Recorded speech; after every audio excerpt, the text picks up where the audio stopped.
supaya memudahkan kalian mengetahui artinya masing-masing. Contohnya an salatihim, terhadap salatnya, alladzina hum, orang-orang yang yamnauna, dan enggan sahur, lalai yurauna, berbuat ria, dan al-maun, memberikan bantuan. Jadi kadang dalam soal itu ada yang arti ayat ini, arti kata ini, misalnya yuraun, nanti ada pilihan-pilihannya. Nah itu kalian bisa menentukan itu nanti. Tapi hendaknya adalah bisa menghafal dengan baik dan benar surah Al-Maun tersebut. Mas duduk begini. Sudah berkat. Jadi ini bagian dia adalah pesan pokok surah Al-Maun. Bapak cek fokusnya ke fokus melihat, mendengar, sungguh-sungguh, fokus. Nah ya.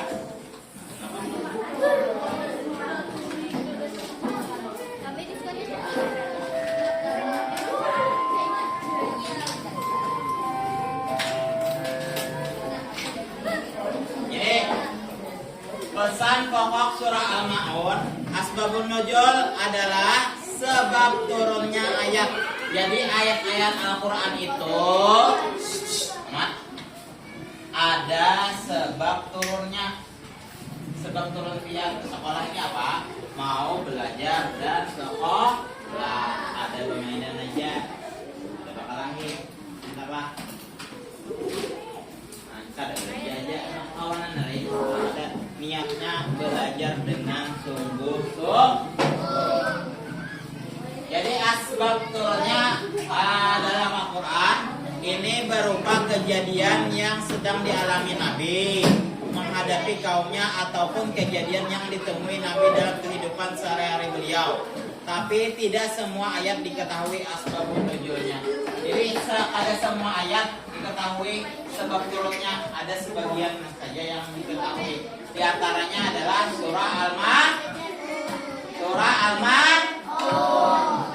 Ya. Surah Al-Maun terdiri dari berapa ayat? 7. Turun di kota mana? Makkah.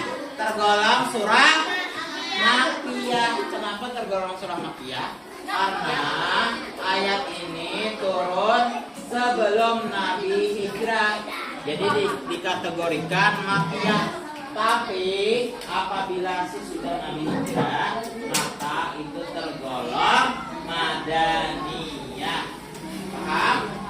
Jadi perbedaan Makkiyah dan Madaniyah itu disebabkan kamu Nabi baru hijrah Makkiyah, kamu sudah Nabi hijrah Madaniyah.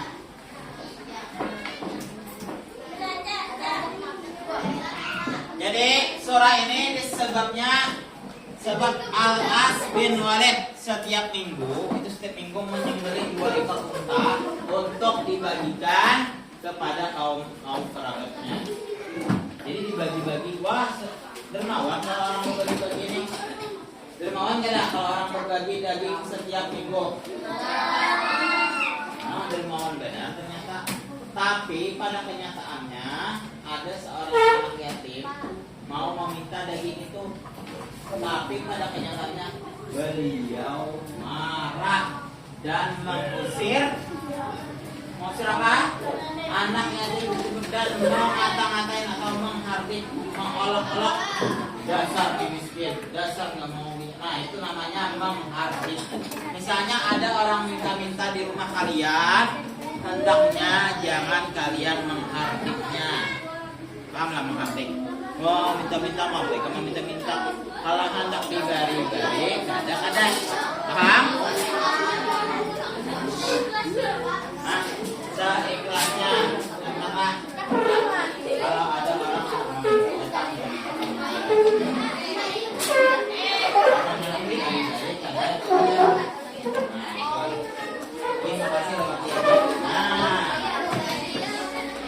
jadi caranya mengusir secara halus orang kalian tidak ingin memberi, makasih lewat dia. Jangan disanggupi. Nah, paham? Ayo kita baca sama-sama surah Al-Ma'unnya dari pertama Bapak, nanti kalian berkelompok lagi. A'udzu billahi minasy syaithanir rajim. Bismillahirrahmanirrahim.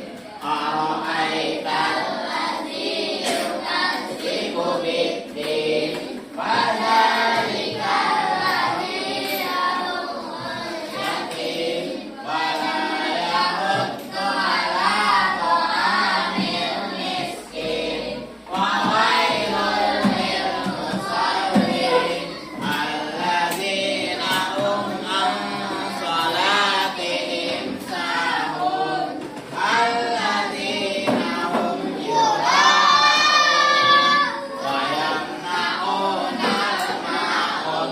Kelompok situ dulu. 1, 2, 3.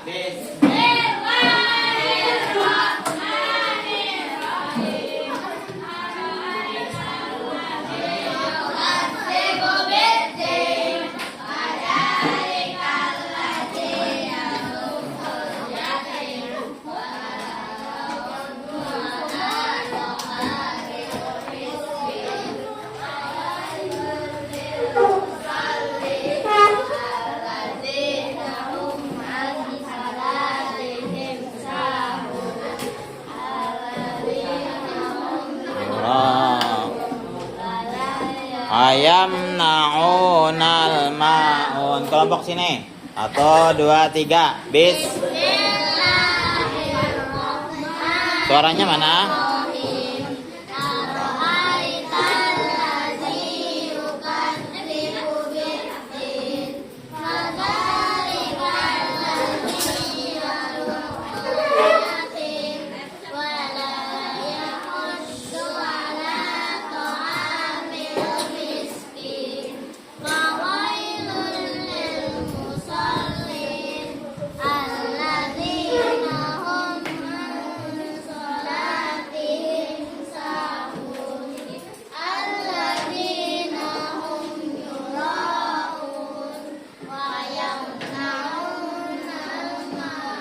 Ini yang tengah orangnya banyak, harus nyaring suaranya. 1, 2, 3. Bismillah.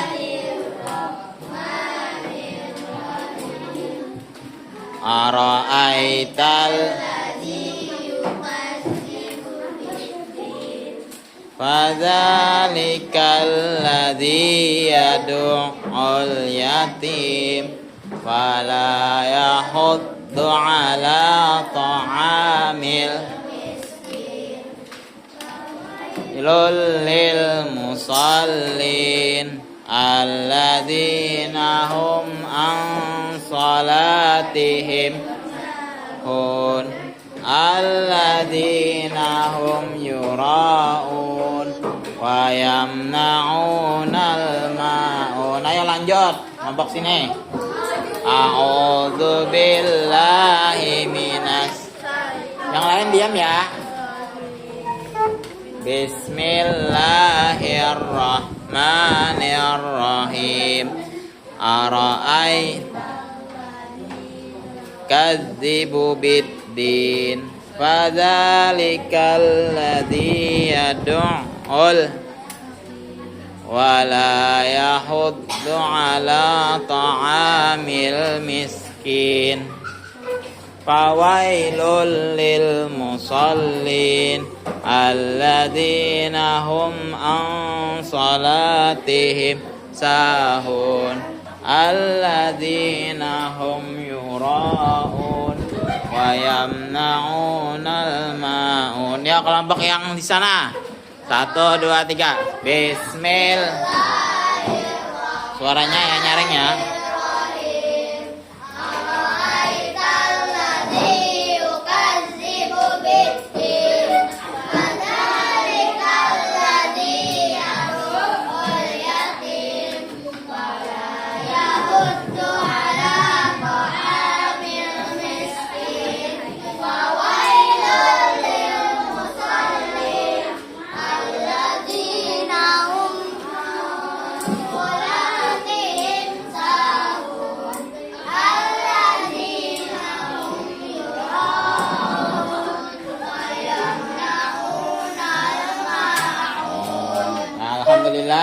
Jadi itu adalah kalian berkelompok menghafal surah Al-Ma'un. Semoga nanti bisa menghafalnya sendiri-sendiri.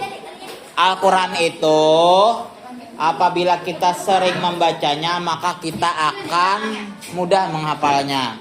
Tapi apabila kita jarang membacanya maka kita susah juga menghafalnya. Jadi sering-seringlah membaca Al-Quran setiap hari, baik itu dalam sholat atau di luar sholat, setelah maghrib atau sebelum maghrib atau sesudah isya atau sesudah subuh dibaca.